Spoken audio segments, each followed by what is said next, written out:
Okay, real talk, shopping doesn't always boost your confidence. Sometimes you just want to put something on and think, yes, this is me. That's why Stitch Fix works. You take a quick style quiz, size, budget, what you're into, and a real human stylist sends pieces picked just for you. Try everything on at home, keep what you love, send back the rest. Shipping's free, no subscription required. Get $20 off at stitchfix.com/Spotify. Hello? Look what TJ Maxx dragged in. The Devil Wears Prada 2 is now streaming on Disney Plus and Hulu. We are digital, we are downloadable, we are streamable. The fashion event of the year is certified fresh. Pull yourself together, we have work to do. Critics say it's smart and witty and the perfect sequel. That's all. Get runway ready for The Devil Wears Prada 2 on Disney Plus and Hulu. Rated PG-13.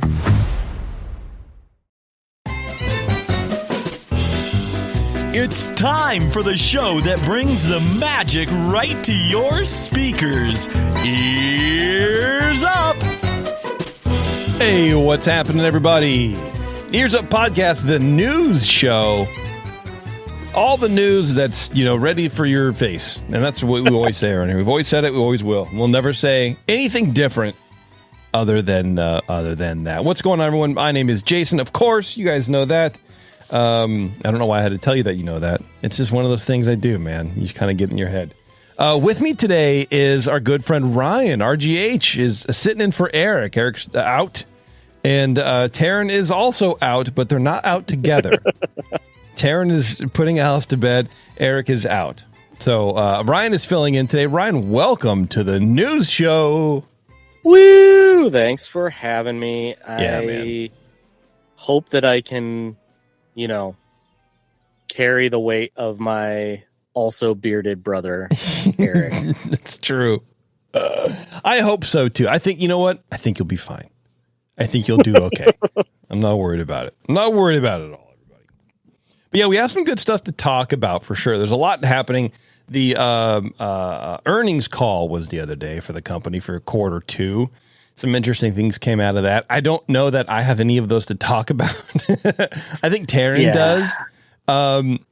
But it was interesting just to rap about it, like how much money those parks are making, and then how much the summer, kind of discounts and everything really helped to boost park attendance in a way that was like 3% or something like that. Yeah, it's crazy because, being in the travel industry for some of the stuff I do, right? I know travel's down, right? Yeah, travel's kind of down as an industry across the board because you can't afford plane tickets when the gas is crazy. Yeah, and to see that earning, I definitely expected way worse performance out of that earnings call for sure. Yeah, absolutely. I think a lot of people did too. I think everyone was kind of surprised, but it was beaten. Streaming did really good for them. So, the company seems to be pretty, doing pretty good. I will say that in either one of the calls or one of the statements tomorrow made or whatever, they kind of outlined, and I hadn't seen this yet previous, but I'm sure it's been out there, how they're going to be leaning into AI to help you plan your vacations and stuff and whatever. I'm like, oh, so, yeah. Here's my take on that. I put an Instagram post out on this, a reel out on this when they announced it a while back. I think that because AI is really good at making very generic things, right? It's super good at making a very generic item. And so I think that AI planner is going to be great for the people who go like once a year, right? It's going to be fine. The people who go once a year. But anybody who's anything off from the exact target market, it's going to plan them a trip that they'll have fun with, but it's not going to be the best trip that they have, right? Like if you've got a kid who has sensory issues that you need to plan for, or if it's like a once in a lifetime trip or something like that, the AI is not going to take care of that well. No, I don't think. No, it can't. It can't do everything for everybody. And I think you're right. It's not designed to. It's going to be very generic, very general. Like, oh, well, we'll help you align your time slots to do stuff, and that's kind of it. You know what I mean? It can't be super crazy. That would be impossible. That's so much compute to do. So I think you're probably right about that. I think you're probably right about that. Speaking of things that are all right with the world, I guess, I don't know. I got some new merch in the Etsy store, dude. It's this new Pirates and Mansion skater dad cap.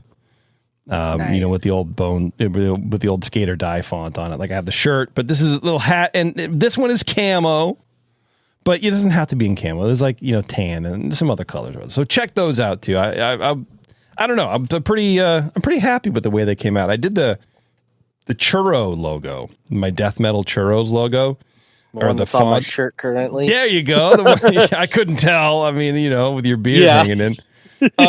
That doesn't come out so good on a hat. I mean, you can kind of tell, but it's kind of difficult. But I like this. I don't know. It's pretty sick. So if you're looking for a new cap, you know, check it out. Go to our Etsy page, which is I don't know, EarzUp or whatever it is. Etsy something or other. And while we're plugging, let's just do plugs right now. Patreon.com/EarzUp. If you guys want to support this show and all the other shows across the network, it pays our bills, and we really do appreciate it. So go jump over to Patreon.com/EarzUp. $5 a month or more if you're in the giving mood. But I know the economy is awful right now, so you know, appreciate anything. But yeah, sign up. You know, there's a bunch of audio that you can download. You know, previous shows, previous secret shows.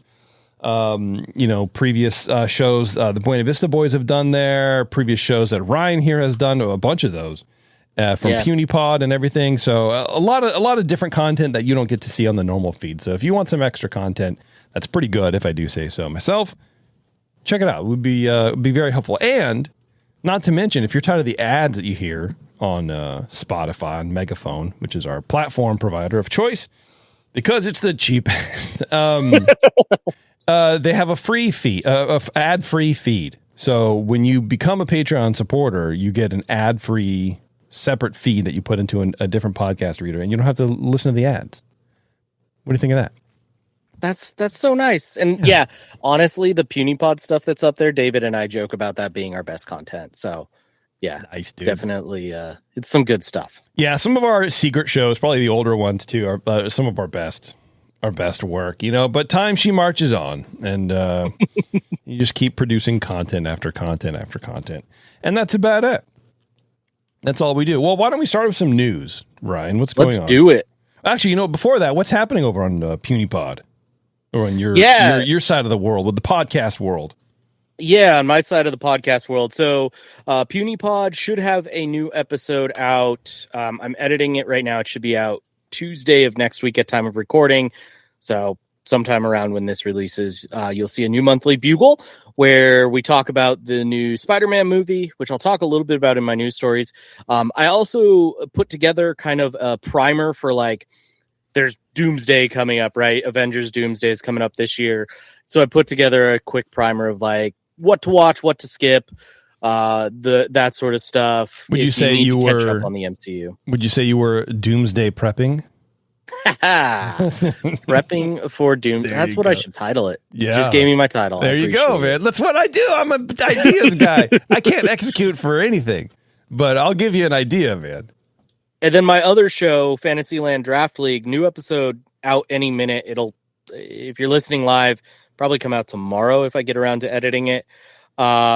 Where Eric, myself, and then Dan from the Supreme Resort, and JR, who makes all the themes for pretty much all the other shows on the network, we all got together and we each drafted a 5-song album of Disney music.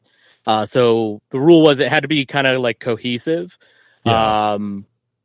And it was really fun. It was really, really fun. Each one of us drafted in, like, totally different directions. Yeah. But it was a blast. Nice, dude. Love it. Okay, you know what? Why do you want me to start, or do you want to start, Ryan? What's going on here? We got to figure this out. Taryn's not here for me to throw it to, so my two stories are maybe a little bit longer. So do you want to start with one of yours and then get into mine? We could do that. You know what? This is a real quick one. I wanted to cover it last time on the show. I think it was on the main show. We talked about price increases at the park for food. Well, lately there's been a few more prices that have gone up a little bit at Trader Sam's Enchanted Tiki Bar. And I don't know. Okay, look, to rewind a bit. Some of my stories, I think they all lean toward the complainy side. And I don't mean for them to be complainy, but it's stuff that bugs me.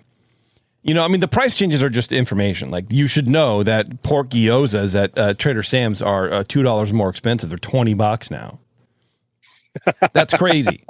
But yeah, I don't mean to. I feel like sometimes just pointing that out looks like or sounds like I'm complaining about it. I'm not, because I would never get them anyways. Because there's like, I don't know, what do you get, 4 or 6? It's not worth it to me, right? No, you got to get the green beans. That's what you got to get. I don't know, man. There's so much. I think the best thing at Trader Sam's is the flatbread. The pizzas. I don't know that I've had the flatbread. It's just, I mean, because you can't screw it up. I don't know. It seems like, anyway, whatever. The pork gyozas, $18 to $20 now. They're $20. The Angus Hawaiian cheeseburger, that is $31 now, up from $28. I don't know, man. Beef is a wild price right now. Beef is wild. But that's a $28 burger. That is something you get when you're like into your night and you go, you know what? I'm kind of hungry. I didn't really.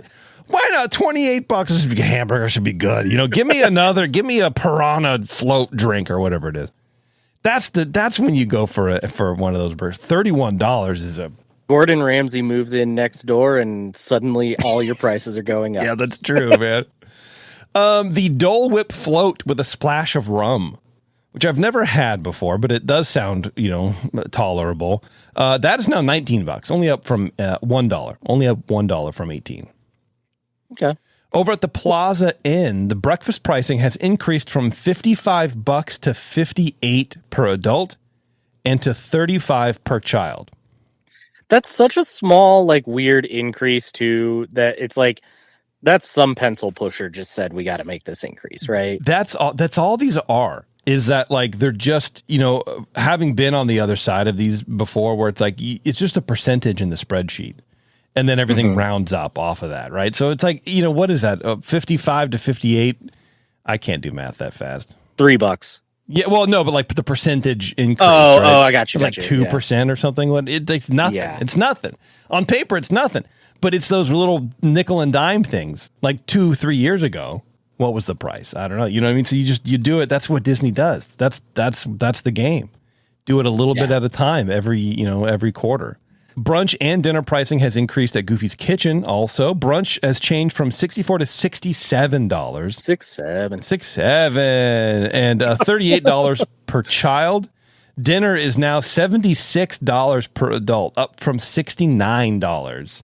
Nice. Catch me not doing that. Dude. And $43 per child for dinner at Goofy's Kitchen.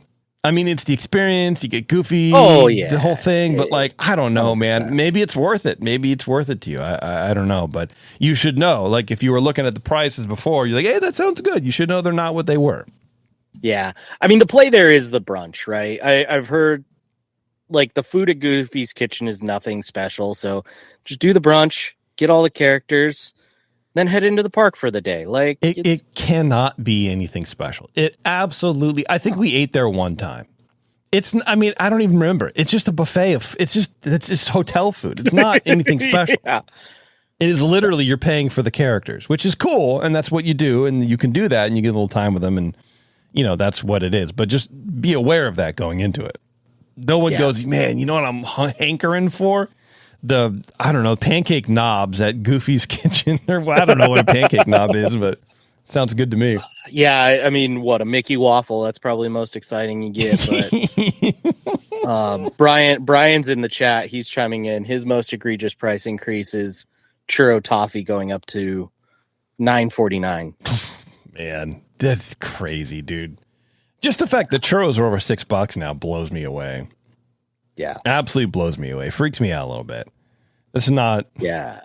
Yeah. It's brutal. And we were talking about the earnings call, right? And like, visitors are not up necessarily, I don't think, but revenue is. And that's how they do it. I mean. Yeah. Well, attendance was up 3%. Was it? Yeah. Okay. But, I forget how they phrased it, because I'm not a smart man when it comes to stuff like that. And I know they phrase these things a lot in a way to make everything sound either better or so confusing that you just go, oh, that's great, which is, I'm in the latter camp. But I think it's just cumulatively like people are there more because they have all these deals, but they didn't lose any money on ticket sales, I think, because of the extra spend in the park or something like that. That's the way I read it really briefly. Obviously, no one of these increases is so much that it's going to break your vacation or anything like that, but it never will be. Right. That's the whole point. That's what they do, yeah. So anyway, just a PSA there. There's a couple extra food items that are a little bit more expensive than they used to be. That's all I had, Ryan. I don't know if you want to. I can do my main story, but you know, or if you want, I can jump in. I can talk. I got some DCL news to cover here. Do it, man. Do it. Remind me what DCL is, and then I'll let you Disney know. Cruise Line. DCL. That makes sense. Hey, we're here now.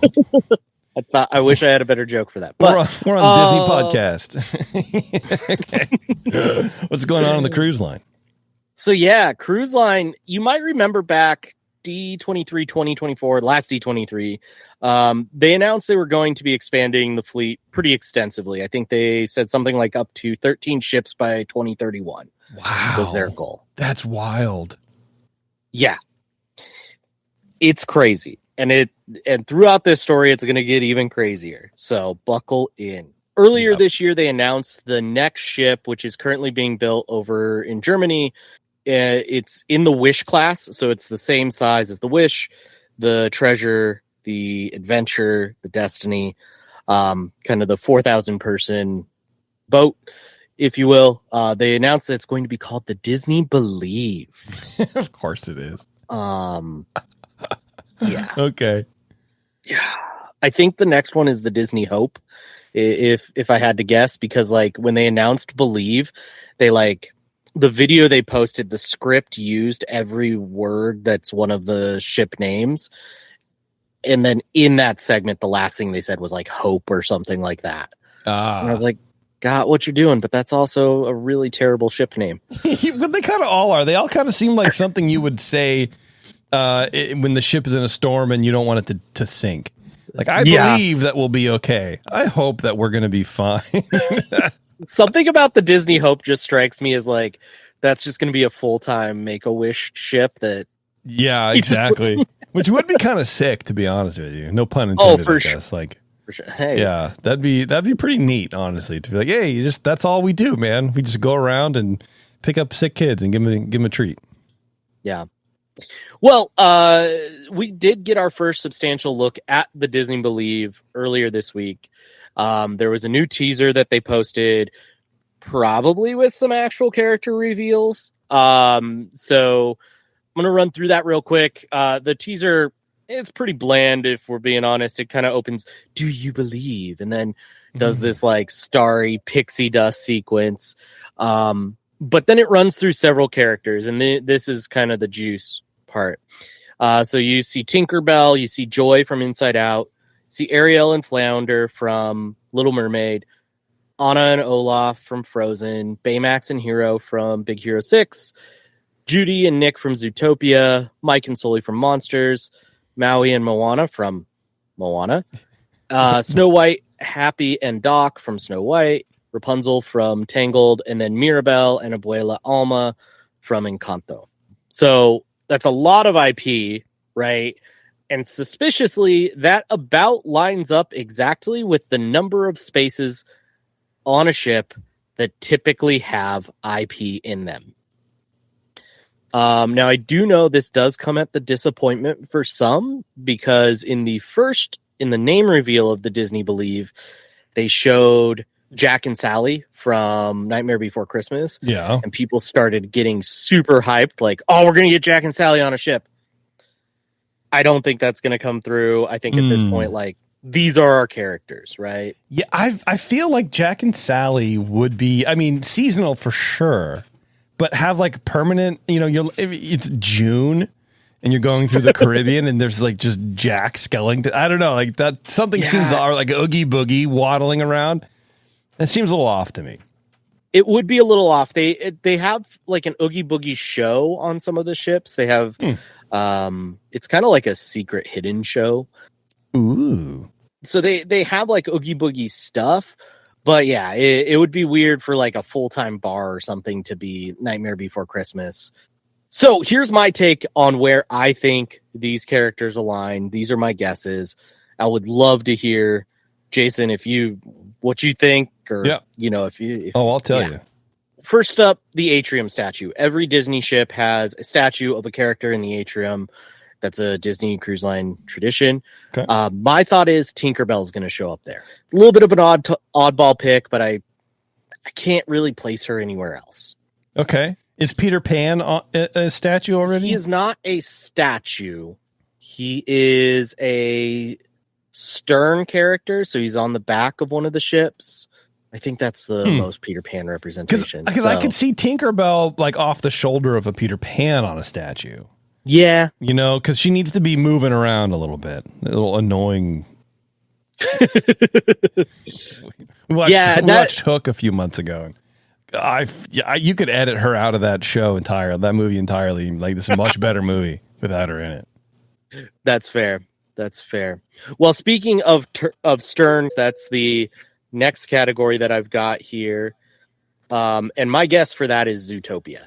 I see like Judy and Nick painting the name of the ship on the back with maybe some of the little lemming guys running around them in like beach attire or whatever.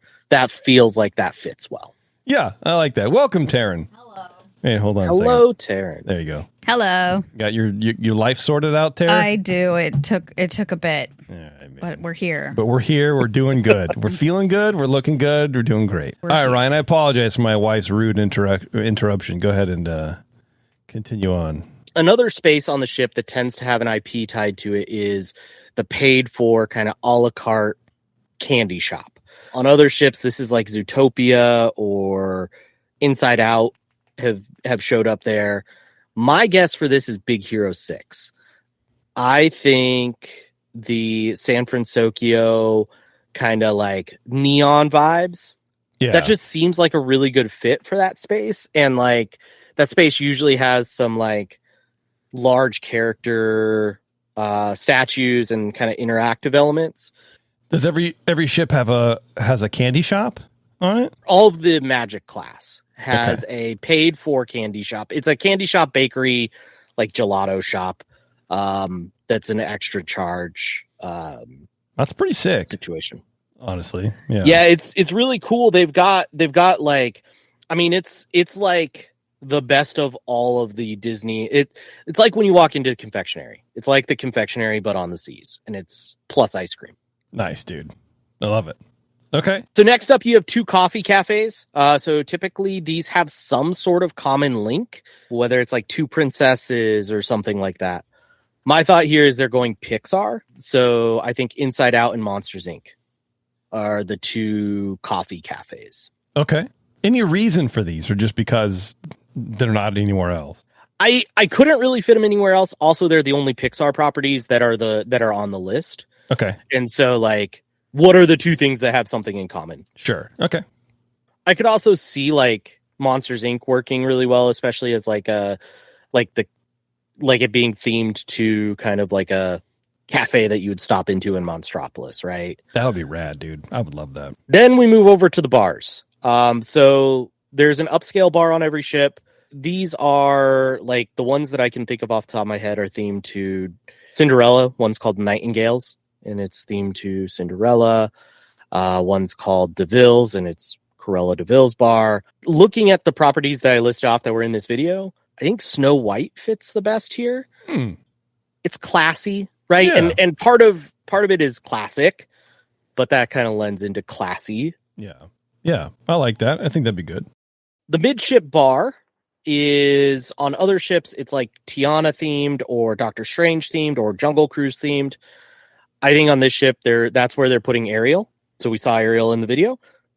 I think like her kind of like kiss the girl scene, right? Think of like the scene where they're floating through the plants and that sort of stuff. On the Wish, the Tiana bar has like hanging vines and stuff in it. Okay. So that's kind of where I think like that kind of matches over for me. Yeah, that makes sense. I feel like you couldn't really do an upscale Ariel thing. Yeah. I mean, maybe like when you're in the castle or something, but like, I don't know. It doesn't really make it. Yeah, she's kind of like she doesn't match up to elegance really well. Nothing about that movie is elegant, I would say. No, and she's also 15. Like, what does she know about upscale restaurants? You know what I mean? Come on. True. So the one that's a little shaky for me that I can't put a good idea to is the interactive, like immersive bar. So on the Wish, this is the Star Wars bar. It's themed after Dryden Voss's barge from Solo. Weird pick of a thing to theme it after, but here we are. From Solo the movie? Yeah. Are they trying to do something with that? It came out in 2020, right? Like the Wish came out in 2020, so like okay. Solo came out in 2020? No, Solo came out before that. But what I'm saying is like that was just like 6 years ago. That was a good idea. Yeah. I know. I understand what I'm saying. What you're saying. What I'm trying to get across is that it's never been a good idea because that movie was terrible. It did terribly. Why? Like that makes it. That's a weird pick.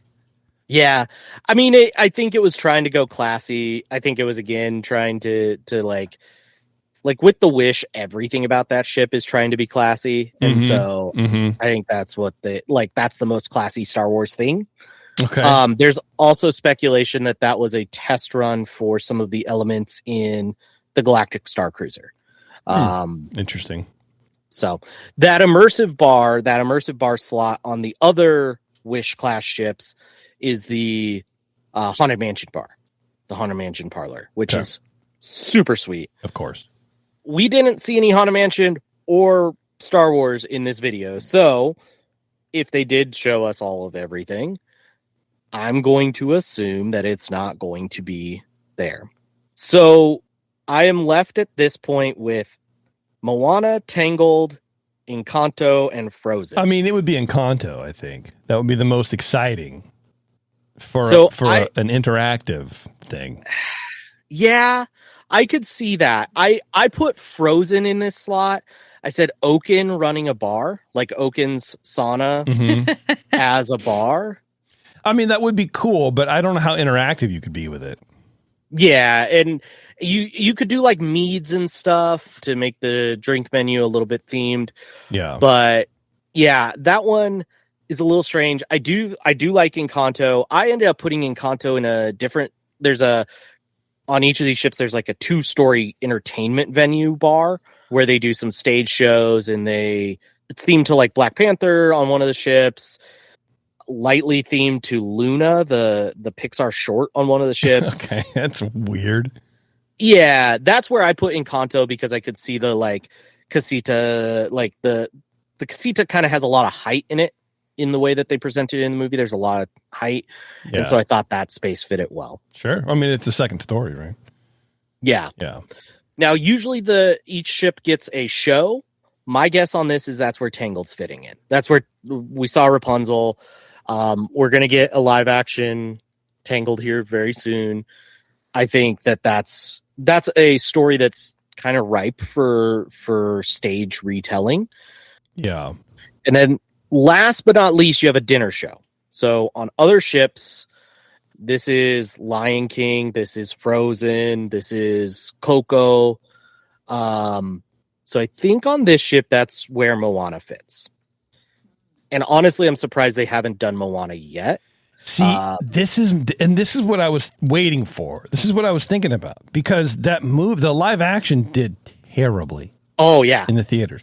So I mean, and they have fuzzy math to determine everything at that company. So are they thinking it's not doing well because it's too early for a live action remake of the thing, or are people just bored with the story? And either way, I wonder if they would invest that kind of cash into a stage show of the movie that didn't do well at all. Yeah, I don't know. That's very interesting. Or maybe they know that it would be because I think you're right. I'm thinking every time I hear Moana, I think of the first movie because I haven't seen the second one. Have I? Yeah. Have I seen the second one, Taryn? No. I have not either. All right, thank you. She has my list of things I've seen. I think of the first cartoon. That would be an amazing Broadway, theatric performance, right? Mm-hmm. But after, I think everyone's just inundated with it. I don't think anybody cares anymore. Well, and they did. So one of the ships has that on the stage. So because on a Disney cruise, every night you get a stage show, right? Broadway style. And Moana is on one of the ships as that already, and it's supposed to be amazing. Okay. Every review I've had of that has been just like the special effects that they put into it with like Motunui and stuff. It's just beautiful, and the story is great and all of that. And that's where I think like moving it over to kind of a dinner show where they play the greatest hits, right? They play You're Welcome, they play How Far I'll Go, that sort of stuff. Yeah. And then they serve Polynesian food and alongside it, like that works. That to me, because like Coco so in the Coco restaurant, it's Mexican food and the greatest hits from Coco. In the Frozen, it's Norwegian food and the greatest hits from Frozen. Fish. It's a lot of fish. Various jellied fish. Yeah. So yeah, my thought is that's going to be Moana. Now, the most interesting part about this to me, actually, like, because we can speculate on where these characters go and stuff, and that's fun or whatever. But what was actually really interesting to me was also during this teaser, they announced that the actual them saying where these things are going to be is going to be on October 7th on a sailing aboard the Disney Wish, live streamed, which is really interesting with D23 coming up. I would have expected, I was actually on some show and I said my lock for a Disney like announcement during D23 would be details on the Believe. But I mean, at this point, if they've got a live stream already announced for October, I don't think we're getting anything in August. Yeah. I mean, if not, maybe just a little bit more of a teaser, What we might get more of in August, though, came during the sales or during the earnings call. So during the earnings call, they actually kind of one-up themselves. So they had this trailer go out for the Believe, and that was all great, right? Yeah. Here's this cool story. Yeah. Then they came out during the earnings call, and they said, hey, that plan to get to 13 by 2031? We're actually now going to move that up to get to 13 by 2030. Jeez. So a whole year earlier. How that's going to look is there is a brand new kind of in-between class of ships. So it's a little bit larger than their original ships, but it's it's about 1,000 passengers smaller than the big ships, than the 4,000 person. So it's about a 3,000 person ship. Likely can make runs up to Canada, which will be important, or runs up to Alaska rather, which is important for the company. There will be 2 of those, as well as a ship owned by the Oriental Land Company that will sail out of Japan. That is the 4,000 person size, all releasing in 2029. 3 ships releasing in 1 year, which is something that the company has never done before. They're going to contribute to the sea rise just from the ships alone, man. Come on now. Yeah. Displace all the water somehow. To put this in context, Disney Cruise Line started in 96. Its first ship, the Magic, didn't set sail until 98.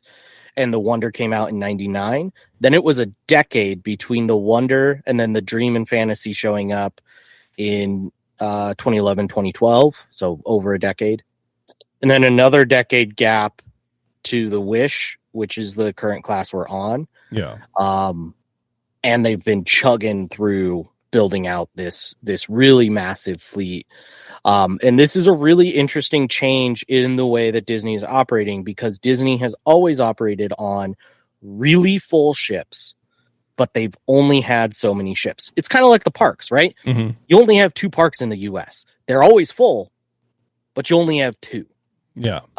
Whereas someone like a Royal Caribbean, they have like 30 ships on the seas. And so like their occupancy is always lower because it's just a diluted market. And so it's really, really interesting to see that Disney's kind of going for, I don't think that they're going to get to that like 30 ship time or 30 ship sort of thing. Yeah, I wouldn't think so either. And actually, I do think that the in-between size, so that smaller, newer class that they're making is going to replace the Wish, or I'm sorry, the Magic and Wonder, because those are 30-year-old ships at this point, and that's well beyond the standard time that a cruise line keeps their ships. Like, oh, so you're saying they're Disney, unsafe, Ryan? That's what you're saying. You're saying no, they're unsafe. They're beyond. I don't know, man. That's what's crazy is like Disney. It's funny because Disney's kind of known in the cruise industry because they keep their ships up so much and they do so much work on their ships. That like those 30-year-old ships are like the equivalent of like a 15-year-old Royal Caribbean or something like that. In the way that they're operating. Nice. So big news in DCL. You got a big announcement of a bunch of stuff coming to the ship that's coming out late next year, the Believe. And then they also compress that timeline, and they're going to be getting some really cool, some really, big options. And that's why I noted the Alaska runs. Alaska is I think Disney's largest market for cruises, if I remember correctly. Oh, that's cool. That's where they make the most money, if my noggin is serving me. Sure. And so they need a ship and ships that are a little long in the tooth, continuing to make that run. That's where you got to kind of maybe switch over to something newer. Makes sense to me. All right, very good, Ryan. Good work, dude. Taryn, what do you got? I've got Pressure's Off at Disneyland. Oh. So a sudden water pressure problem across Anaheim caused an unexpected closure for Disneyland guests early last week, forcing many guests to hold it. Temporary closure of restrooms and restaurants throughout the resort. Could not imagine. I would be so pissed. No pun intended, man. A weird situation to be in. I had never even, this is why I wanted to do this article, because I never thought about how much we take water for granted. Right, plumbing. I mean, so anyway, the city of Anaheim draws their water from several groundwater wells. But around 6 p.m. on July 28th, the city began experiencing a problem leading to low water pressure across most of the city. Anaheim gets its water from a mix of local groundwater pumped from city-owned wells and surface water imported from Northern California and the Colorado River. Look at us. We're funding it. We are. Ryan, we should get free tickets. Yes. The groundwater, which acts as the main source, comes from the Orange County groundwater basin, which is replenished by the Santa Ana River, local rain, recycled water, and imported supplies. Unfortunately, due to a sudden and simultaneous technical and mechanical failures at 4 of the city's 14 municipal groundwater wells, faucets at Angel Stadium, hotels, restaurants, businesses, nearby neighborhoods, and at Disneyland were left trickling with little to no pressure. While city officials switched to water from the Colorado River while the crews worked to restore service, they also stressed that the issue did not affect fire hydrants or water quality, which I don't understand how it doesn't, but that must just come from a different source. At Disneyland, cast members temporarily blocked guests from using restrooms and many dining locations while the water pressure remained too low to operate normally. God, dude. Just go to friggin' Pirates, man. Start pumping water from Pirates. You drink that. Oh, gosh. You'll be all right. I don't think... Drinking someone's grandma dust. Oh, no. They were as helpful as the situation could allow, a guest recalled. Most guests understood it was out of Disney's hands, while others were upset with the inconvenience. It was a little chaotic, but they handled it the best way they could. Guests took to social media to share updates as the situation unfolded. Thank God. I'm so glad we had citizen reporting on the ground to let everybody know how it's going. This is how I heard about it on Reddit. Some reported that restaurants had closed and that visitors with dining reservations were being turned away. Others described the situation as frustrating, with a few choosing to leave the parks early and seek out refunds. Disney officials also began precautions for closing the resort early, but ultimately the disruption didn't last too long. Disney said its teams responded quickly, and as the city's water pressure improved, restaurants and restrooms gradually reopened, Within about 2 hours, around 8 p.m., both Anaheim officials and Disneyland confirmed that normal operations had resumed with no ongoing concerns related to the water system. So they were only down for 2 hours? For 2 hours, yeah. Not bad, dude. That's not bad. Thankfully, the pressure came back before guests' bladders reached their breaking point. I had to just finish the article. But right. I think when you say it out loud, 2 hours isn't very long. Yeah. But if you think about it, it's like, okay, you're at Disneyland. You can't go to a restaurant. You can't get a soda. You can only get things that are bottled or like at those little stations, right? Yeah. You can't get any food because they can't clean anything. You can't go to the bathroom. You can't get any water. So, but then even the idea of leaving, it's not like you can leave the park and get that at Downtown Disney because they're having the same problem. Right. And it's not like you can go to your hotel and go to the bathroom because it's the same problem. Yeah. Like, what? Like, I mean, 2 hours is not much, and it's really good that they fixed it. But like, 2 hours without a bathroom, like, it's just very weird. And I guess if you went back to your hotel, you would just do your business and not flush, and you'd be fine. But like, it's just such a weird situation that I am so glad I wasn't a part of. Yeah, it's funny because it brings back Walt's old quote, right? Of like where he had to choose between bathrooms and water fountains, and exactly. That's wild. Yeah, I couldn't imagine. I wonder. So, do they know like what happened? No, and I tried to look, and maybe they're just not saying. But I did try to look that up, and the most I could get was that there was a simultaneous malfunction with 4 of their places. Because what's interesting is, and I thought I read this, and while you were talking, I looked it up, and therefore I couldn't do. You know, I chose the bathrooms over your water fountain. Okay. Last week there was a big hack on the Minnesota infrastructure, water specifically, by what they say is people as the Iranian government. Oh. And it like shut down their like water pressure, like with their water delivery systems. Interesting. This sounds like pyramid eyes in the ears now. I know, right? So, I mean, I'm wondering if maybe it could be related to that. Maybe. And the government's not saying anything because they don't want people to be afraid that like tourist attractions are being targeted.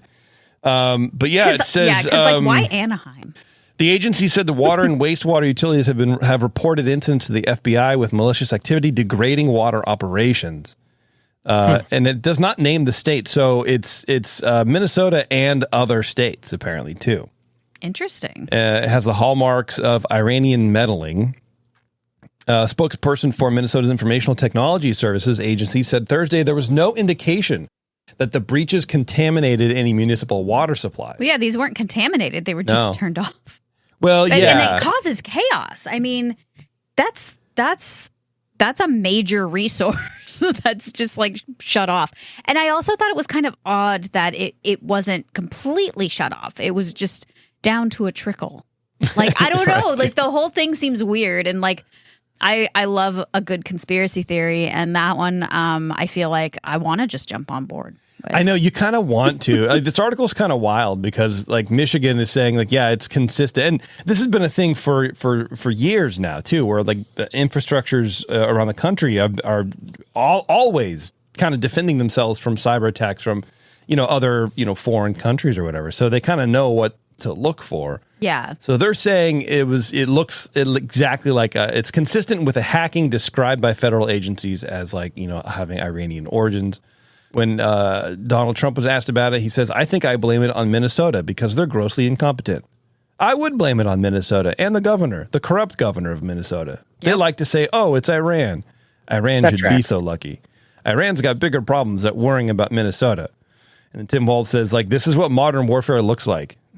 It's just this is what it has been looking like forever. But whatever. Anyway, that's super interesting. Let's take a break. We're going to come back. We got some more news stories for you. So hang with us. It's Ears Up. We'll be right back. I'm Serena Williams, and I'm healthier on Ro. I've lost 34 pounds in a year with GLP-1s, diet, and exercise. On Ro, you can access GLP-1 options, including the first FDA-approved GLP-1 pill for weight loss. Go to ro.co/journey to see if you qualify. 14 to 20% average weight loss in 1 year in non-diabetics with obesity or overweight with a weight-related medical condition versus 2.2% to 3.1% in placebo arm. RX only. To stay informed about serious side effects, go to ro.co/safety. I see you. Avatar: Fire and Ash is now streaming on Disney+. It's the film critics are calling the best Avatar yet. Go, go, go, go! A true epic and completely jaw-dropping. This is the only pure thing in this world. Return to Pandora on Disney+. It will be an adventure for the whole fam. And watch the Oscar-winning phenomenon at home. This is sick! Avatar: Fire and Ash, now streaming on Disney+. Rated PG-13. And now, back to the show that ignites your dream wish of imaginations and magical color wonderment of forever. Ears Up. You know, I was having one of my non-alcoholic beers on the first segment. I went to get another one. And then I saw I have Sam Smith's oatmeal stout in cans in there. And I was like, I have to get one. I have to drink one. So I'm actually having a real beer for probably the first time since Sunday. I had one on Sunday, and then so I'm like, I don't know, I'm kind of okay with it. You know what I mean? There was a time in my life in my 20s, like, what the hell? This boy's not drinking his beer, but you know, it's like now it's just a treat, and that's okay. Sorry, go ahead. I discovered, so I had a gout attack like 2 years ago, and then it was fine since, and then I went camping a couple weeks ago. Yeah, had a gout attack right after we came back, and I've been drinking beer all day, every day. It was like, I mean, that's just the culture with my family. When we go camping with my family, it's like, sure, blame you them. always have a beer in your hand. Yeah, man. So yeah, then I hit the gout attack. I was like, all right, I guess I'm going back to supporting Tom Holland and some more beero. Yeah. Do you like that beer? It's fine. It's accessible. Is that the best non-alcoholic beer you have? No. Okay. You're just doing it because it's Tom Holland. I think I'm cool. doing it because I still have like half the 12 pack that I bought last time I bought it. Would you buy it again? I did think he released a shandy mix, which I thought about getting because like a non-alcoholic shandy sounds kind of nice. Yeah. And then he's also been releasing like and I am a sucker for this kind of I'm a stupid sucker for this kind of thing. He's been releasing cans that have to do with his movies. He has ones that are Spider-Man cans. Oh, he saw you coming. Oh yeah, I love that. Odyssey cans. And I'm just like, that's how you get me. Oh yeah. Okay, so the answer is yes. Yeah, I would. Yeah. Every time I hear anyone has gout, there's a song, I forget who sings it, but it's called Look Out, Got Gout. Oh my goodness. Look out, God, and I can't find who it is. That's funny. Weird. Yeah, I know. I'm in a rabbit hole. Give me 2 seconds. That's fine. I was going to say that just with the alcohol stuff, like it's so weird because we had friends over on Sunday and I had probably like 2.5 glasses of wine over the course of maybe 3 over the course of a few hours. And I felt so like, like just that whole night. And then we were in the sun the whole time too. So it was probably that as well. But I drank a lot of water. I was planning for it. Like I shouldn't have felt so sick. And I just felt really yucky. And then, but at the end, we opened a second bottle of wine. And it was one of our good bottles. So I don't want it to go to waste. So it's sitting in our fridge. And so last night I poured some of it to have it while I was making dinner. And I took like 2 sips and I was like, I don't want this. Like, I don't want this. And this is not like me. Like usually I will be like, that's fine. We don't want to waste the wine. That's money down the drain. But I was literally like, I got these guava sodas from Trader Joe's. And I was like, you know what sounds better than this is just a guava soda in a wine glass. So I poured it out and I poured my guava soda and I was like, who am I? But I guess they call that growing up. I guess so. I don't know. It felt good, and next week will be completely different. But that's the way it works. All right, here we go. September 26th will be the last day of work for over 100 people at Pixar, the Disney-owned 3D animation studio. The layoffs are a part of a broader slimming down of the Disney workforce, but Pixar remains the hardest hit, suffering the largest number of casualties since 2 years ago. In 2024, they laid off 175 people, or about 14% of its workforce at the time. And that was fresh off the heels of an earlier round of layoffs, seeing almost 80% cut in 2023. Pixar does not seem like a good place to work, man.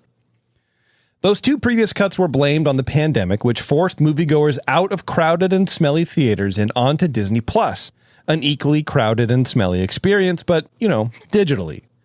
When the studio put Soul, Luca, and Turning Red out on Disney Plus, apparently that conditioned viewers, quote unquote, to watch these latest flicks at home and not fork over the cashola to eat stale popcorn and pee 3 times during the movie. So Pixar and Disney pushed the Toy Story spinoff Lightyear to theaters, and it tanked. The only reason it tanked, according to Disney, you. Yes, you. That's right. You didn't show up or out for Lightyear, but not because it was not good in any way or that it was even a story people wanted to hear. No, you didn't show up because you were programmed by Disney to stay home. That's basically what they're saying. Anyway, it's very much like it's not us, it's you, but because you are such a good consumer, you listened to whatever we wanted you to do, and then now we understand you were too obedient. That's silly. Meanwhile, Toy Story 5 is doing $1 billion at the box office. Oh, we're getting there. Anyway, after the 2024 layoffs, Inside Out 2 went on to absolutely rake in the dough at the movie theaters, pulling $1.69 billion at the box office. That same year, they canned over 100 people because no one's going to the movies, and then suddenly Inside Out 2's at the movies, and it's making over $1 billion. I imagine that Disney execs thought they did a great job convincing you to go to the movies then. Oh, back to this year, the current layoffs are not being blamed on you, so good work on your end. This time, it's about 2 things. The underperformance of Hoppers, that movie, which didn't do terribly at the box office. I haven't seen it yet. But it's good. I like Hoppers cute. a lot, actually. Okay. Yeah. It didn't do that bad. It pulled $88 million on its opening weekend, which is more than half of what live action Moana did. Ooh. So if they're laying off people in part because of the underperformance of Hoppers, Disney live action should be seeing massive cuts. Oh yeah. It makes no sense. So it's blamed on 2 things. 1, the underperformance of Hoppers, and 2, the vision of a so-called One Disney that Josh D'Amaro has for the future. From a statement issued in April, he says the following. He says, quote, "Over the past several months, we have looked at ways in which we can streamline our operations in various parts of the company to ensure we deliver the world-class creativity and innovations our fans value and expect from Disney. Given the fast-moving pace of our industries, this requires us to constantly assess how to foster a more agile and technologically enabled workforce to meet tomorrow's needs. As a result, we will be eliminating roles in some parts of the company and have begun notifying impacted employees." I don't know, man. Thankfully, I've never been in a situation where I have to lay off hundreds of people behind a memo, but I guess that's how you do it. You pad the landing. If this just reeks of an excuse because they've actually found easier ways to make their films using AI. Keep in mind, Josh is leaning heavily into AI into the creative departments at Disney. And I can't help but think this looks a lot like robots turking our gerbs. Mm-hmm. Last month, when Pixar sent letters to those affected by the cuts, the letterhead had Mrs. Incredible standing in place of the I in the Pixar word, right at the top. And at first, when I heard this, I was like, OMG, that's like totally wild, bro. I'm like, well, hold on. When I first heard it, I was like, oh my God, that's like totally wild. Because there was a lot of kerfuffle online about a lot of articles like, what the heck? People were mad. At that? Yeah. And then I saw it and I was like, it's not as bad as I had imagineered it in my brain. It's like, it's just their company letterhead. Yeah, why do they care? Letterhead, right. But is it tacky to send a warn notice that way? But then I thought about it. I thought that if I was getting fired because a movie I may or may not have worked on only just broke even and didn't make $1 billion, And I had to stare at a cartoon character on the letterhead that's become classically over-sexualized online by subhumans on Reddit. I'd be more than a little insulted. Like, you couldn't just use adult paper for you laying me off, especially when Toy Story 5 is out there setting a pace to clear $1 billion this year already. So that's it. That's the story. Is basically people are getting laid off on Pixar. They're blaming it on, they're shifting the blame. It used to be from you not going to the movies. Yeah. Now they're shifting the blame that you didn't really like Hoppers enough. But it's really not that at all. It's got to be this one Disney thing. And, we were talking a little bit at the beginning, Ryan, about using, AI. The company wants to use AI to plan your vacation. And, tomorrow on the earnings call kind of tripled down on that. And they want to use AI in every creative aspect possible. And of course, it's going to be taking people's jobs. That's what it's designed to do. That's why it was made. And it just sucks. Like, Pixar cranks out some really good content, and it's always at a very high level, and it's always very good. And it just, I hate seeing people, because then they work them there, dude. They absolutely work them in that industry, in any sort of like gaming or computer design industry. You are getting worked, and then to be laid off with staring at Mrs. Incredible. Yeah. I think that Feels this round of layoffs also hit ESPN, if I remember right. ESPN, as well as some others. Nat Geo, but nothing as bad as Pixar. Yeah. And what I was reading was it was story artists. And so that's the storyboarders, right? Mm-hmm. And to me, that you're right, because you feed, the writer feeds their story into Sora or whatever. Yeah. Right? Not actually Sora. No, it's OpenAI is what the Disney has the contract with. Well, yeah. And then it spits out a storyboard real quick for them.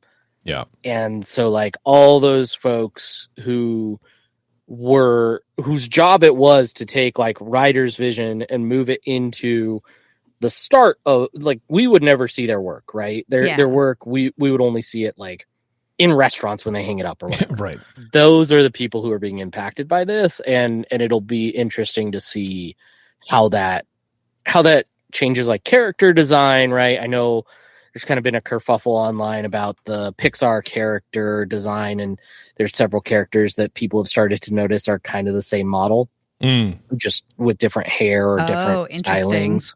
And so it'll be interesting to see, do we end up seeing more of that? Because like we were saying, right, AI is really good at general, right? It's really good at giving you the exact average. And the problem with AI, just not to get too far into it, but like, Disney is training their version of their AI on their own artwork and stuff. So, but at some point it's going to be cannibalized. And that's the big worry. And that's why you see a lot of AI data center people like Anthropic or whatever. They're literally buying millions, and like literally millions, no exaggeration, millions of books. And they're scanning them. But in order to do that, they have to ruin them. They destroy them. They scan these books by absolutely tearing them apart, and then they burn them and throw them away. So there are millions of books just being burnt because it's all pre-AI, and it's the only way. Like AI is already at the point where it's eating itself, and it needs extra data that it has not influenced.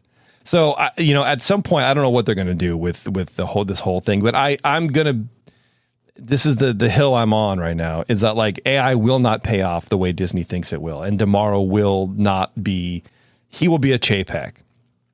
We're kind of not really a patsy, but because he'll have done it on his own accord.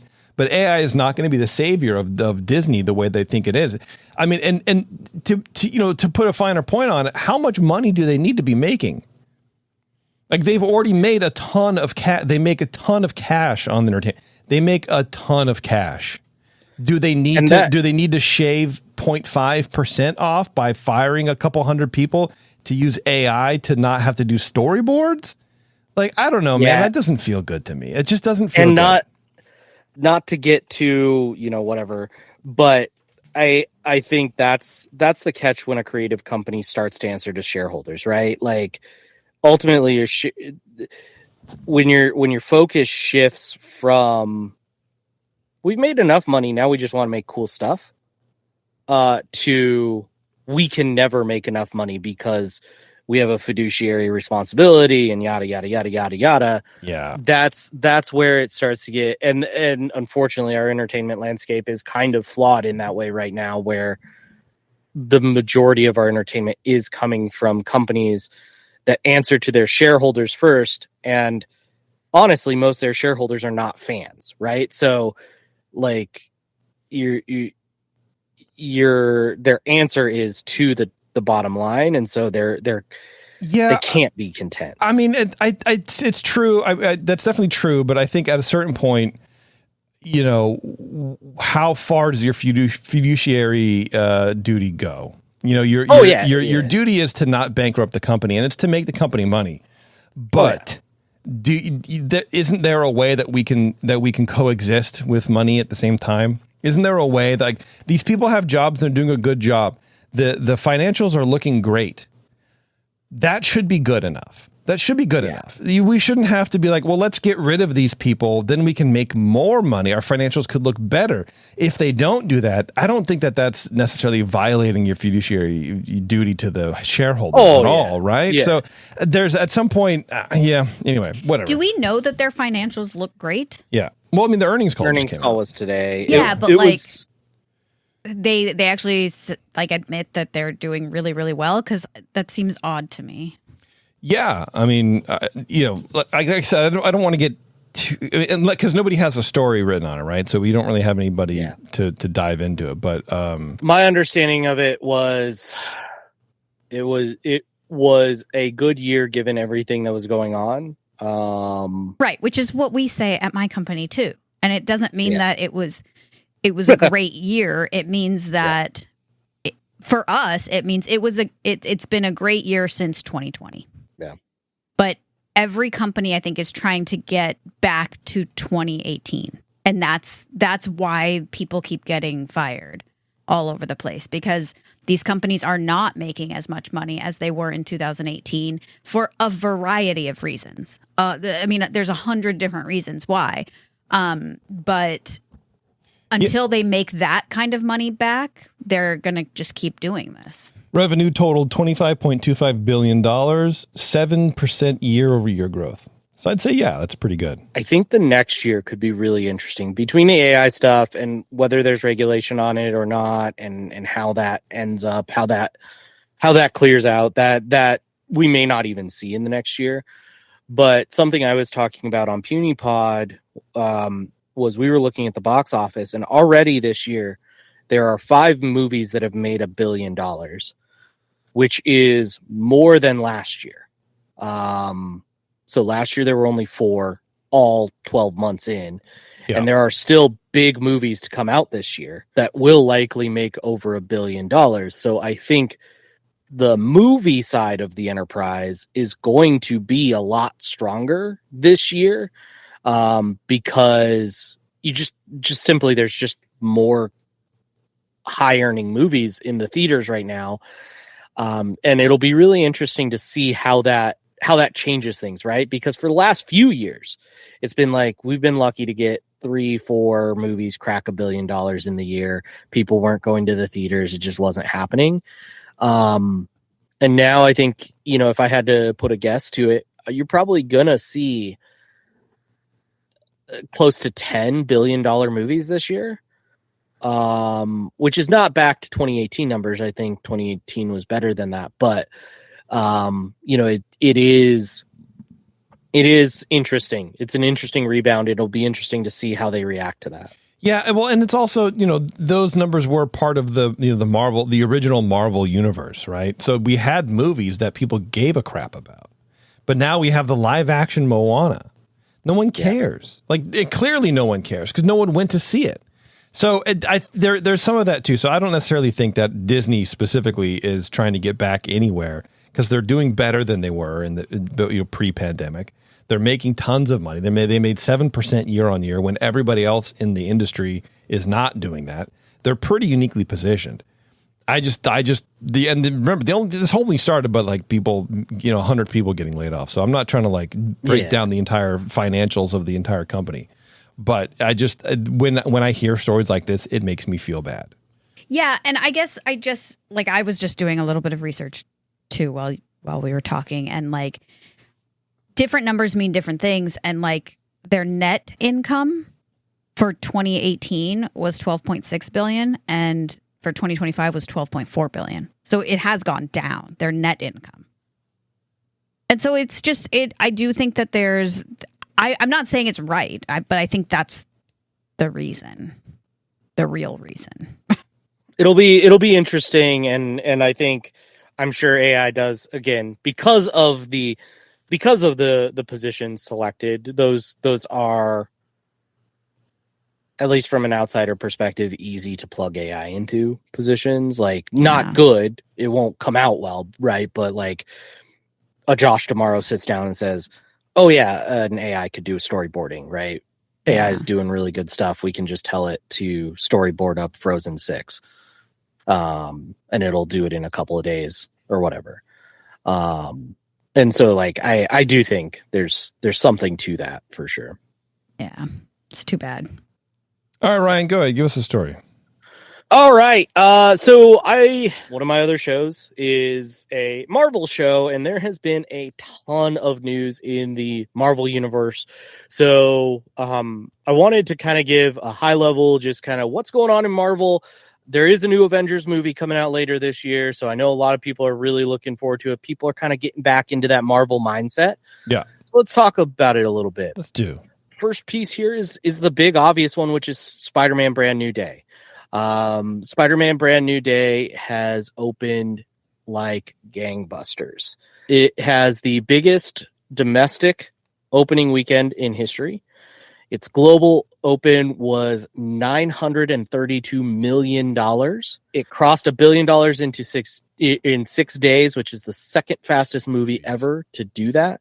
Reviews are great. I'll tell you, it's great. I went and saw it. I think it's the best Spider-Man in the MCU.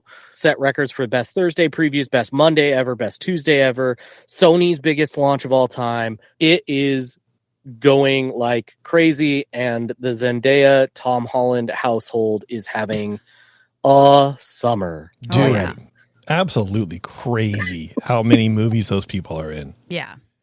It's nuts. And they still have Dune. They still have Dune like 3 Dune. coming out. Yeah, dude. Yeah. Dune. It's nuts. So Spider-Man's blowing up, and it's doing fantastically. Going on from that, riding that hype wave, we move into Doomsday. We had San Diego Comic-Con just happened, and they were all over the Doomsday stuff. I'm going to be honest with you. I think that Doomsday is going to be a greatest hits album of a movie. They have rehired the Russo brothers, who directed Endgame and Infinity War. It is set up to be the villain wins at the end. Ooh. It's set up to be basically the same exact thing as Infinity War. I do think that like, if you are looking for Marvel to do something new and interesting and different, this is not the movie that it's going to do. Yeah. But if you're looking for superheroes to punch a bunch of bad guys, this will be. I think ultimately that's what anybody's looking for with these movies. You know what I mean? 100%. Yeah. Beyond Doomsday, beyond this year, things get interesting. And Kevin Feige was at Comic-Con talking a little bit about this.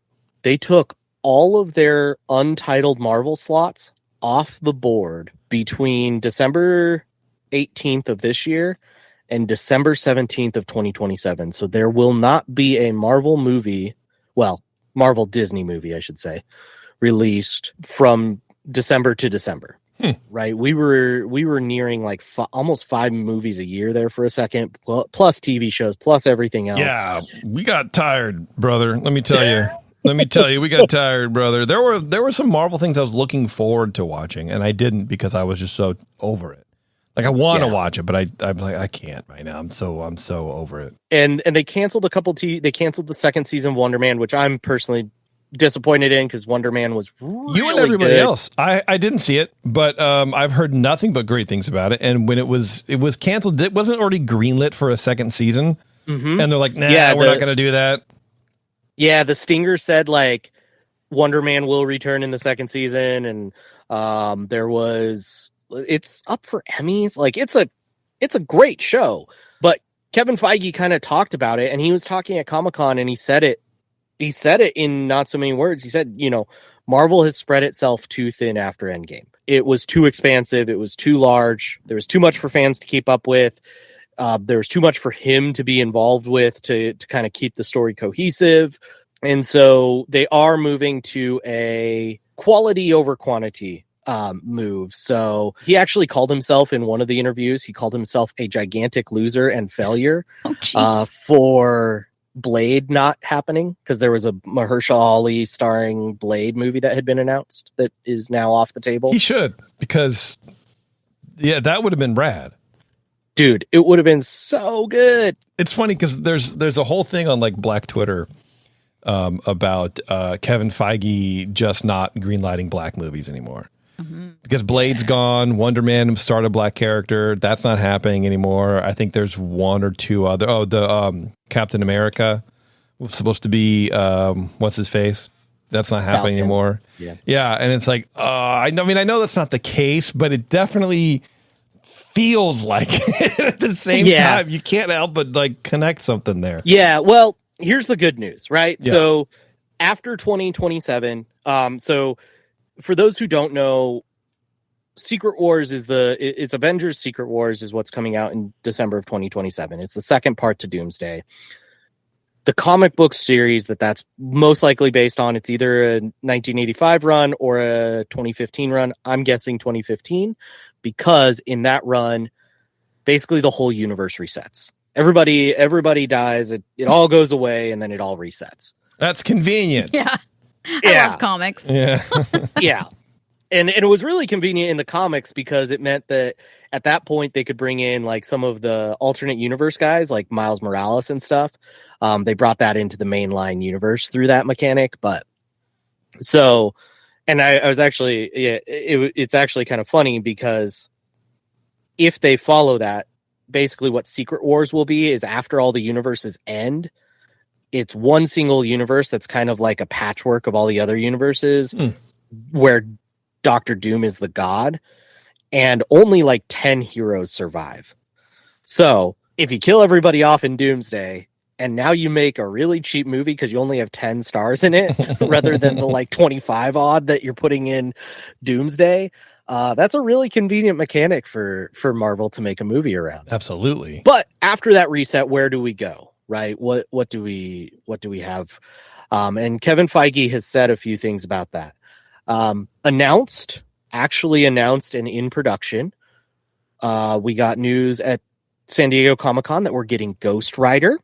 Okay. So Ghost Rider starring Ryan Gosling. Okay. Written and directed by Sean Levy. So it's kind of funny. They're pairing up for a Star Wars movie as well. And I guess they're just going to hang out and do Marvel stuff too. Why not, man? And then they also announced Black Panther 3 coming out in 2028. David Johnson will be playing Prince T'Challa, the son of T'Challa that was introduced in Black Panther 2. Okay. And then from there, we've started to get casting announcements for X-Men. And Kevin Feige has said that there is plans for Marvel all the way out to 2042. Jeez. Wow. Come on now. Now he said kind of jokingly in the interview where he mentioned this, he's like, I don't know if we can hold on till 2042. But we do have this plan. It includes a big X-Men push, which is definitely building. That is for sure something that the universe is building right now. There also is like a street level push happening. So it'll be really interesting. And I think Marvel is going to be interesting in the next couple years. Interesting times, right? One Marvel movie in a year. I think the last time that happened was maybe Iron Man, the very first movie that came out. Wow. Well, that sounds good, Ryan. I love it. Yeah. So it'll be cool. And I think right now is the time to get back into Marvel, right? If you were like, oh man, everything after Endgame kind of sucked and they went nowhere with Jonathan Majors getting himself into trouble and the Kang stuff going sideways and whatever. Yeah. Doomsday is the time to click back in. I think, like I say, I don't think it's going to be a groundbreaking movie, but it's going to be fun to watch. And then Secret Wars will kick off kind of the next version of the universe. I love it. Sounds great. Taryn, how long is your next? Here, I'll just go next, and you can wrap. You can close out the show. Huh? Okay, it's pretty short. All right, good. Yesterday, August 6th, which, by the way, I'm over here thinking it's still June sometime. The Walt Disney Company announced a partnership with short-form content platform TikTok to bring short-form Disney content to the Disney Plus app. Oh. Rolling out in the U.S. for its pilot program in a few months will bring, quote, an expansive collection of thoughtfully curated Disney-centric fan-created content from TikTok to the Disney Plus app. And in the Disney Plus app, it's going to be a thing called Verts. Verts. Like because they're vertical. Because they're vertical. Yeah, they're Verts. So you can go to the Verts tab in the Disney Plus app and look at thoughtfully curated Disney-centric fan-created content from TikTok. I just don't think anyone's going to click on that. They always will because I don't know why. Creators will have access to hundreds of scenes from across several prominent Disney IPs like Marvel and whatever else they have. Quote, fans will enjoy a shared Disney experience with TikTok videos that will be refreshed regularly to engage subscribers more deeply in timely fan conversations, building stronger communities, and ultimately helping them engage with more story formats across Disney Plus. It's all garbage, man. So they're literally just TikTok videos that are going to be available on Disney Plus, but only Disney specific stuff. Correct. So I was reading about this, and I think the Disney Plus part is going to fizzle. I really do. I can't imagine anyone opening Disney Plus to look at Verts, like specifically. You know what I mean? It seems like a weird thing. Through the jointly run Disney Creator Ambassador Program, Disney and TikTok will enable best-in-class creators to unlock special rewards and provide them with increased visibility, access to exclusive events, and career development pathways. So this is interesting to me. Yes. So you have to apply for the Disney Creator Ambassador Program, then you have to be accepted, and then you have to be thoughtfully curated to do the thing. But what the interesting point is the career development pathway. Now, are they leveraging UGCs to like maybe come up with stories or different ways to market? Or, you know, Disney does, or not Disney, but TikTok is really big for those like 1 minute dramas. Yeah. You know, I wonder if they're going to be trying to leverage or at least not even be trying to leverage, but keeping the door open for some of these TikTok creators to maybe do some of those things with Disney, you know, with Disney IP. I'll be really curious what the fine print on that is, right? Like, is this going to be a thing where if you get into the Disney Creator Fund, you can't have a YouTube channel, right? Maybe. I don't know. I think that would be, I think so many creators have a YouTube channel that I think it would be really hard pressed to get anybody who has a big following to not have a YouTube channel to want to do this. You know what I mean? Yeah, no, for sure. But if they say like, let's just use someone, you know, YouTube, let's say Ordinary Adventures, right? They're primarily on YouTube. But they do create some TikToks, but they say, guess what? You're not getting passes to nobody who's not in this program gets passes to the like creator cruises they do, or to the preview nights of Oogie Boogie Bash or whatever. And they say that is exclusive to their creator program. That's where I think this could get really interesting. Cause like, I know Universal just signed a deal with YouTube on the other side.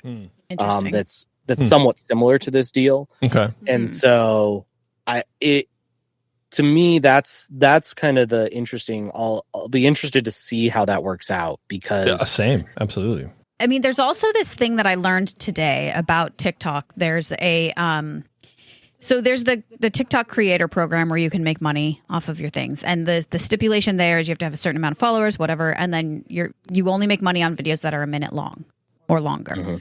Mm-hmm. I just found out today that for these like kind of bigger influencers that have like, you know, hundreds of thousands of fans, there is now a new program called the Creator Career Program where they, in order to stay in that program, and I don't know what it involves exactly, But in order to stay in that program, they have to go on TikTok live for 300 hours. Oh, man. And it's just, it struck me that that's called the Creator Career Program. And then Disney has this career thing. And I wonder if they're somehow pathways connected. Maybe. Or like, I mean, it's career development pathways, all lowercase. So you never really know. Okay. This tiered program reflects Disney's commitment to building relationships with the next generation of creative talent in partnership with TikTok, who has a unique attention and care for its creator community. And all this got me thinking, because I left TikTok earlier this year when the U.S. government forced them to sell or be banned. Who actually owns TikTok right now? That's what the story is about. People are going to hate this story, but I don't really care. No. I know. Originally, the U.S. had a hair up its butt over the Chinese-owned app because it was afraid that China was having unfettered access to our data, potentially using that access to manipulate their algorithm to start showing users content that might, well, I don't really know what, open our country's kimono and expose our faults. At any rate, U.S. operations was spun off into a separate company with several major investors getting in on the action. Chinese company ByteDance still holds a 20% stake in the company, but is not involved with U.S. operations. The new joint venture is made up of a group of investors, including U.S. cloud computing and database software company Oracle, tech investment firm Silver Lake, and Abu Dhabi state-owned investment fund MGX. They each own 15% of the U.S. operations of TikTok. Oracle is owned by Republican mega donor and the second richest person in the world, Larry Ellison, who used his AI network to retrain and adjust the TikTok algorithm upon initial sale, using the guiding hand of consumerism to make sure that we don't see too much troublesome content. There was a big push, I guess, or whatever, that once the switch kind of flipped in January when Ellison got his hands on the algorithm, like everything changed. There's like no more Palestinian content. There's no more, whatever. I don't know how much of that is true. It's pretty true. Yeah. My entire life on TikTok was political, and now it's just makeup. I wonder why. Well, because, I can get to that. TikTok in the U.S. made much waves about data concerns and how users of the platform should feel better knowing the U.S. is in control of their data. Reading the terms of service, however, some in the media noticed that now TikTok has permissions to collect so much more data than it did under Chinese control. It can now collect precise GPS data of your location and what stores, shops, and businesses are around you at the time, plus whatever else it can gather. Now, you can opt out of this feature, but like with anything involving billionaires, how protected are you really? How to the letter of the law are they really going to be when it's like, oh, you can opt out, but we're still going to get a lot of data from you because we're in the data business. Mm-hmm. The new policy explicitly provides that the app collects data from users' interactions with its AI tools, quote, including prompts, questions, files, and other types of information that users submit to AI-powered interfaces on TikTok, as well as the responses that they generate. The new additions about AI interactions also state that metadata associated with users' AI interactions is also automatically collected.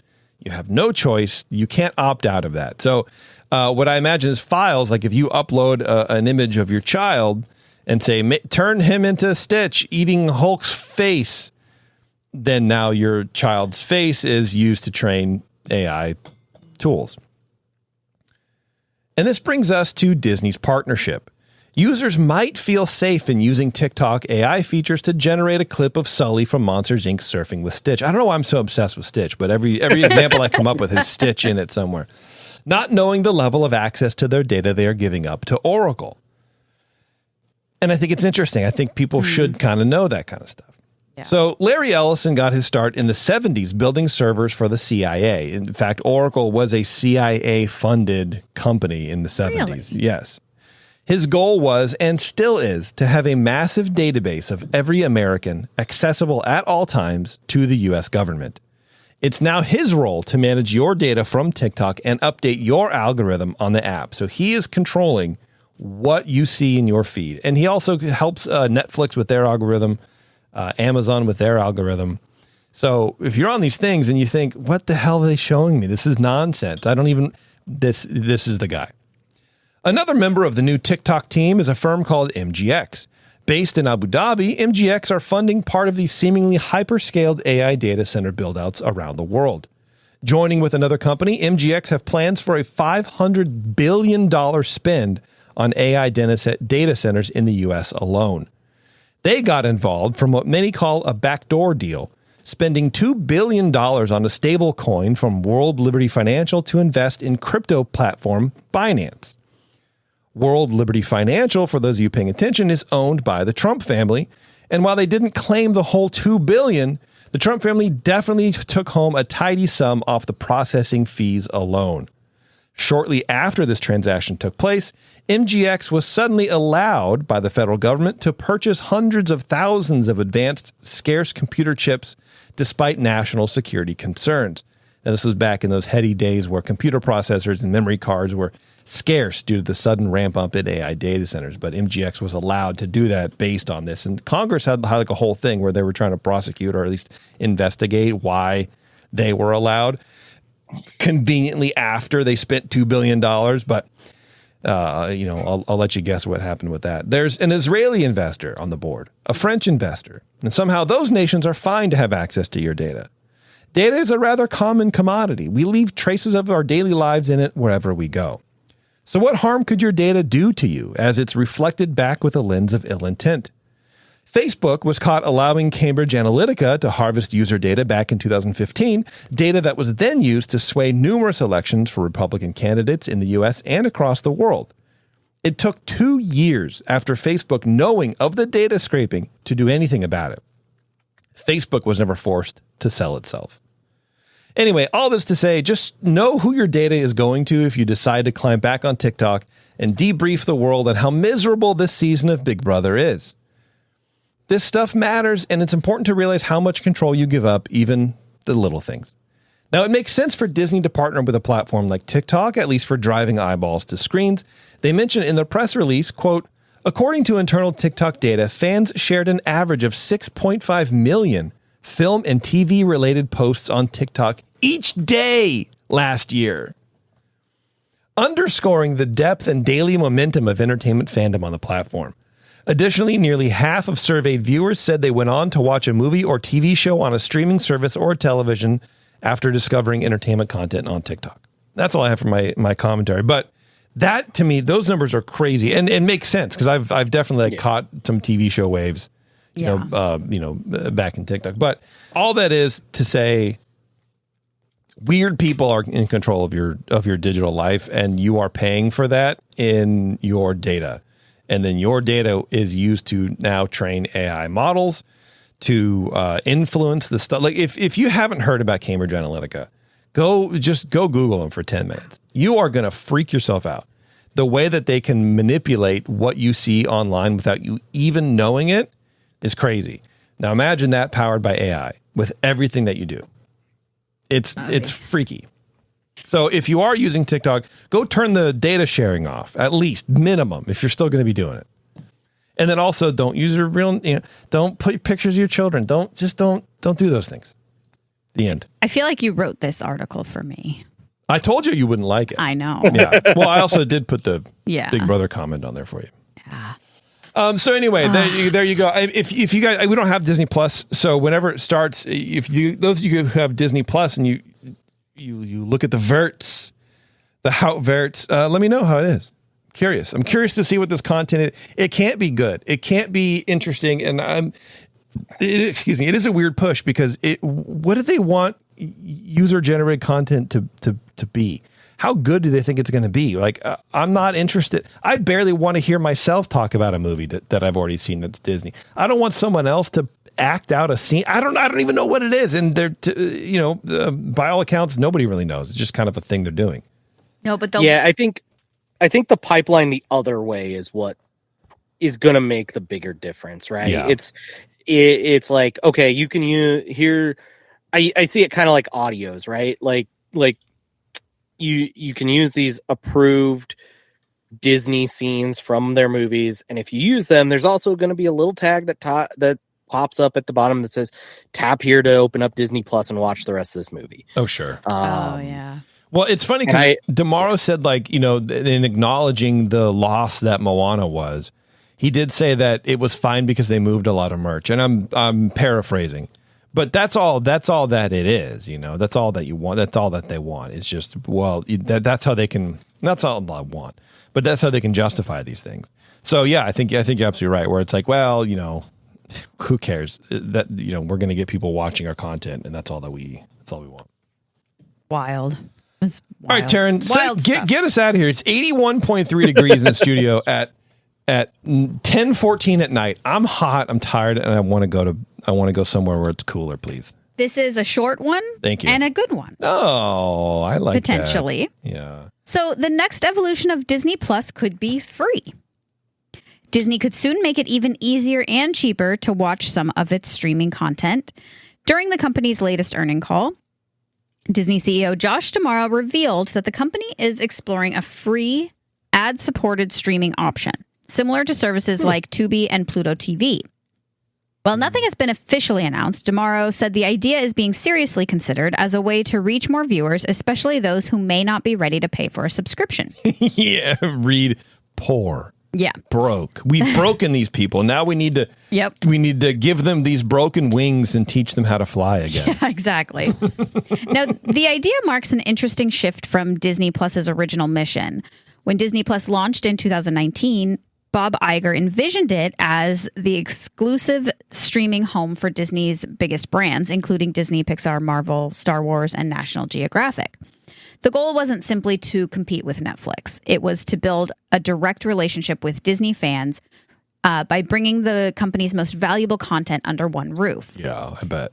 At the time, Disney focused heavily on growing subscribers, even if it meant operating the service at a loss in its early years. Sure. Classic tech stuff, by the way, too. Yeah. Yeah. In 2022, after Bob Chapek's aggressive quantity over quality mandate, budget shifting strategies, and massive financial losses severely strained the Disney Plus's reputation and financial health, former CEO Bob Iger came back to the helm. But this time, rather than prioritizing subscriber growth, he shifted the company's attention to making streaming profitable, raising prices, bundling Disney Plus with Hulu and ESPN, cracking down on password sharing, and being more selective on greenlighting original content. Wow, that is a take on history that you have. That is wild. I wrote that part for you. Yeah, thanks, man. We're just basically subtweeting each other. Yeah. Yeah. So D'Amaro's idea to shift the Disney Plus vision again isn't without precedent. In fact, a free streaming service would give Disney something else it wants, more advertising space. Right now, the Disney company's available ad inventory across Disney Plus and Hulu is nearly sold out. And adding a free ad-supported platform would create more opportunities for advertisers while introducing new viewers to the Disney streaming ecosystem. The hope for them is that some of those viewers would eventually upgrade to paid Disney Plus or Hulu subscriptions. Now, this announcement came alongside another major advertising milestone. Disney confirmed it has this trips me out. Has confirmed it has already sold every commercial spot for next year's Super Bowl, which will air on ABC and ESPN. Sure. 30-second ads reportedly sold for around, guess. 30-second ads are probably going to be $8 million.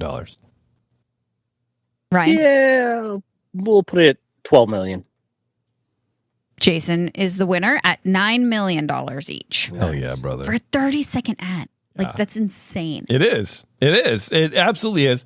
But apparently advertising works. I guess this is why I'm so bad at it. This is why I hate doing it, right? It's like, and I think this whole channel suffers because of it, because I don't like it. It's manipulation. I don't like it. I don't like to do it. So it makes me feel weird when I do it, when I self-promo stuff, which is why I'm probably really bad at it. Even just talking about it. It freaks me, flips my wig, dude. I don't like it. And so to hear that people are spending $8 million to do it to me. $9 million. Just give me that money now. Just give me the money. And then I'll get a tattoo of you on my forehead, dude. I don't care. Oh my God. Anyway, go ahead. Disney is not the only company looking at free streaming.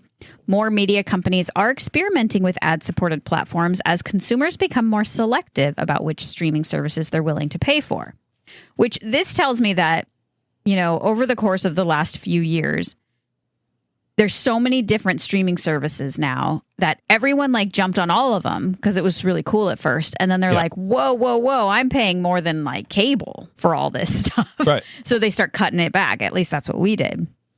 Yeah. Well, and I think, what it's showing me is, and I don't know if you're done or not, but not quite. It's showing me that these companies make more money on advertising than they do on subscribers. Yeah. They don't want you to subscribe. They want to give as many ads as possible because they can always raise the prices on the companies on the back end without you having it. So they can just bill Coca-Cola or whomever for more money and more money and more money and raise the, because, we have the justification of more eyeballs or more eyeballs means whatever. I mean, they have, just like in podcasting, there's a percentage per 1,000 people that listen. There's a dollar value on that. There's a dollar value on the millions of TV watchers or whatever. How many minutes do you put on this app? Well, then we assign a value for that, and we can just raise that 25%. But if you want ads developed or delivered for 8 million minutes, well, that's a chunk of change, and that's going to go up and up. I mean, exactly. Without having to raise our prices. Yeah. But they will do it anyway because, as we already asserted in the beginning, it's just capitalism, baby. Mm-hmm. Right. I mean, this is basically exactly what you just said. But by offering some content for free, companies can reach a larger audience while generating advertising revenue and encouraging viewers to subscribe for more premium programming. That's what Hulu did, right? Like, when Hulu started, it was free. It was the day after something was on air, it was free. Yeah. And then they introduced Hulu Plus, which was like, I think it was ad free, and it was maybe like the same day things came out or whatever. It's funny that now Disney owns Hulu, and now they're just circling back to the same plan. Yeah. It's AI, dude. It's eating itself. They're doing That's all the we're same doing. thing. Yeah. Suddenly we're going to have commercials within commercials. Have you seen this thing, speaking of commercials, where like someone's posting about they bought a new Beamer and there's a friggin' ad on the screen in their Beamer? I did see something like that. No, there's an ad for like the new Spider-Man, and he's like, I am friggin' pissed. Yeah. He's like, I don't have a subscription. There's nothing to subscribe to on It's the car. just there. But it came on the car. And I was like, dude, we are so messed, dude. We're done in this world. Like we have to sell to people all the time. Wow. And it's annoying. That's wild. For now, Disney says that there are no specific plans or launch date to announce, but if the company does move forward, it would mark another major shift in its streaming strategy and could give fans a new way to enjoy Disney content without paying a monthly subscription fee. I don't see why they wouldn't. I don't see why they wouldn't either. Yeah. Like, just do it. Like, I don't know. It doesn't seem like that big of a deal. I mean, it only seems like it's going to benefit them. It almost replaces your over-the-air ABC, right? Because they have all those ABC stations that are getting less and less views because cable's getting cut and people aren't watching over the air. It just replaces that almost one for one. And you're not going to put The Mandalorian, you're not going to put your best stuff out there the day it comes out. And there's going to be so many commercials. Oh, yeah. Dude, that's one of the reasons we dropped Netflix, which we dropped Netflix, by the way. I don't think we have many streaming services left because the commercials are just so obtrusive. Yeah. And they're weird. They cut in weird places. And it's like, dude, I don't know. I don't know how you can go back to commercials now. Like, that's the part of the problem, right? Like, remember those days, those beautiful days of wine and roses where you cut the cord from cable and you go to streaming where there's no commercials at all. And it's a brand new friggin' day. It's like you were talking about, Ryan, with like everything's reset. My universe has been reset. And then now it's just, they're back. Mm-hmm. And it costs more money to see these commercials because everything's back. And oh my God, man. Commercials were better. Like, I hate to be like a get off my lawn type of guy, but like, I don't know. There will be days where I will turn a commercial like a 90s commercial compilation on YouTube. Just because I'm like, I just want to like. You're a good little consumer, dude, and I appreciate you. Yeah. That's so funny. If you were here, I'd pat you on the head. But I charge you for it, but I pat you on the head while I'm telling you about the latest Tide Pods. Yeah. But it's just like, no, because we watch Tubi. I think Transformers. I think the 86 version of Transformers is on YouTube, and Ted is obsessed with Transformers right now. That's cool. And so we watch it, and yeah, it's just like the commercials are crappy that show up on there, and it you know, that's the tough part, and it'll be interesting to see how many people do jump off of streaming services and onto something that is commercial, right? And versus who's just going to start pirating again, right? Nobody I know. Yeah. The Right. what gets me about commercial real fast, and then we're going to get out because now it's just a Seinfeld episode. But what I hate about commercials is the ones that try to make it look like TikTok videos or UGC content, where it's just like, you know, I just tried this. Hey, fam, this blew me away. Or like Kentucky Fried Chicken or whatever, like sitting in their car, like recording their reaction to their own like sandwich or whatever. I'm like, can we not? This is so bad.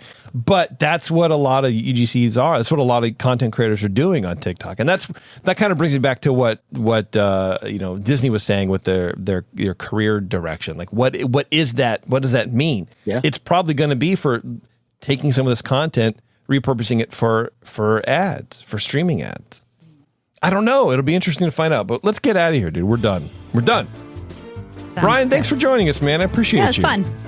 Absolutely. My pleasure. Get you back on and do something else until Eric's back. We do have a secret show to do, so maybe you can join us for that. I'm trying to get Mr. P to do secret show with us, but he's too cool or something. Probably. Yeah, probably not. Anyway, thanks a lot, everybody, for tuning in. I appreciate you very much. And until next time, we'll see you in the parks, if the water pressure lets us.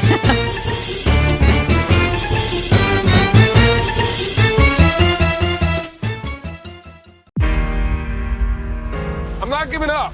I am selling the building. The final season of FX's The Bear. The restaurant is flooded. Everything's either going to be okay. No, stop! Or not. We are outgunned and we are outmanned, but we have each other. FX's The Bear, the final season. All episodes now streaming on Disney Plus.